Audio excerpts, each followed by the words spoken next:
The 60s and 70s was a crazy time, and I'm sure there were lots of crazy people. And the fact that there were so many people constantly on all manner of different drugs. There was another section of hippie culture that was far, far more dangerous, and that was the adoption of so-called cults.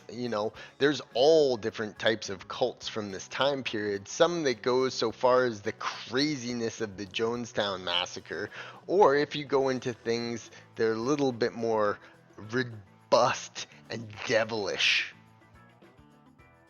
Perhaps none of these so-called cults are more disturbing and bizarre than the Manson cults.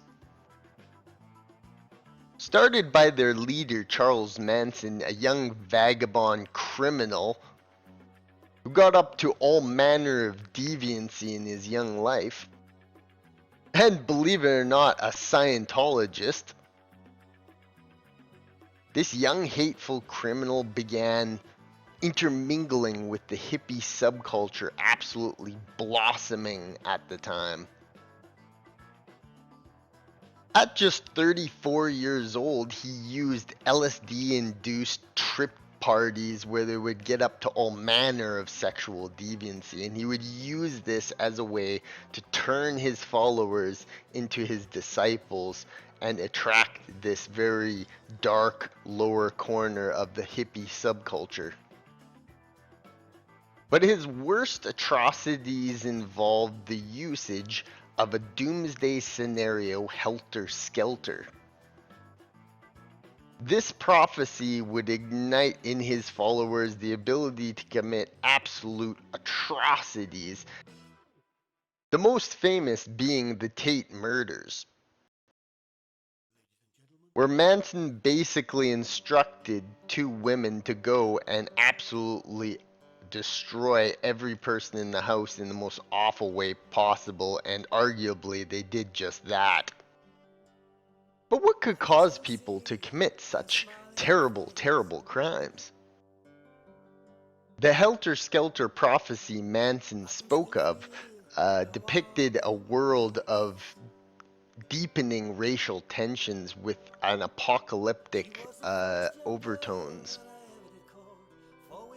But this end time scenario had more to it than just a giant basic war over black people and white people. It even had religious inclinations, as Manson quoted many chapters out of the Bible. These sick and twisted ideologies, spurred on by the abundance of drugs as well as interracial sex occurring at the time. It was very easy for Manson to prey upon young, white, vulnerable women who were afraid at the time of the cultural shifts that were occurring that would allow black men to intermingle with white women.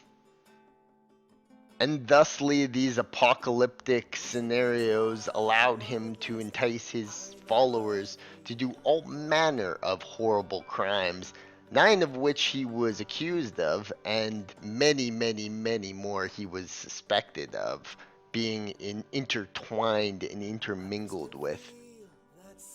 Manson was, of course, caught and convicted for all of these atrocities, and the prosecution argued that the triggering of Helter Skelter was Manson's main motive, so he used both fear and he truly believed that this was going to happen and that he almost wanted to bring the chaos that this prophecy spoke of.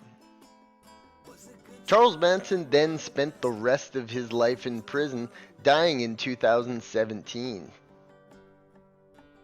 And thusly began a trail of millions of documentaries, YouTube videos, and TV adaptations to explore this incredibly bizarre case and truly frightening proposition purported by Manson.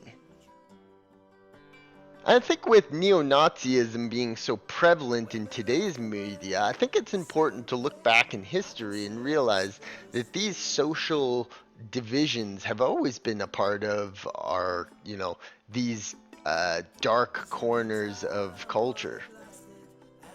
So it's quite possible that Manson was just a crazy as fuck person who wanted to be Jesus. Or maybe he was just a mega fan of the Beatles and just took some of the interpretations of some of their songs a little too far. And the Manson Family Murders really goes to show that hippies are not always about peace and love as they may let on.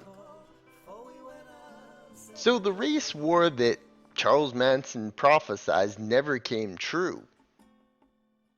And his cult followers were probably just a lot of extremely confused youth that, had no one else to turn to. And thusly concludes the bizarre internet rabbit hole that is Charles Manson, Helter Skelter, and the Tate murders. And of course, the bizarre emotions from this disturbing story really shines light on a huge opportunity for TV and movies, as there has been a plethora, including one of my personal favorites, Once Upon a Time in Hollywood by the legendary Quentin Tarantino. And it probably spawned a billion different documentaries and docuseries on the subject.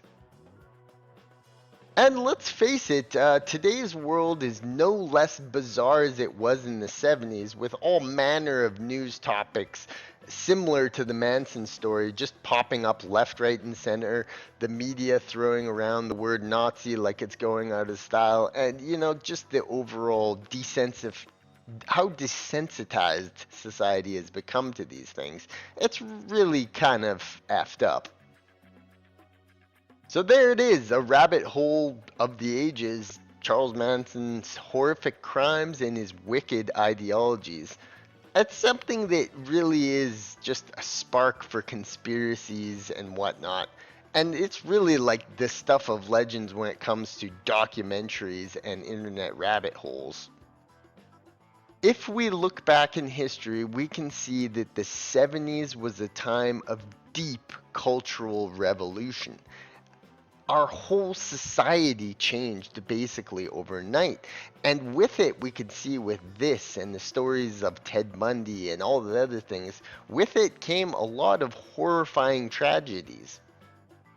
So unfortunately, the 70s wasn't all sunshine and rainbows. And if anything can be learned from the Charles Manson stories, that sometimes hippies can't fully be trusted with peace and love.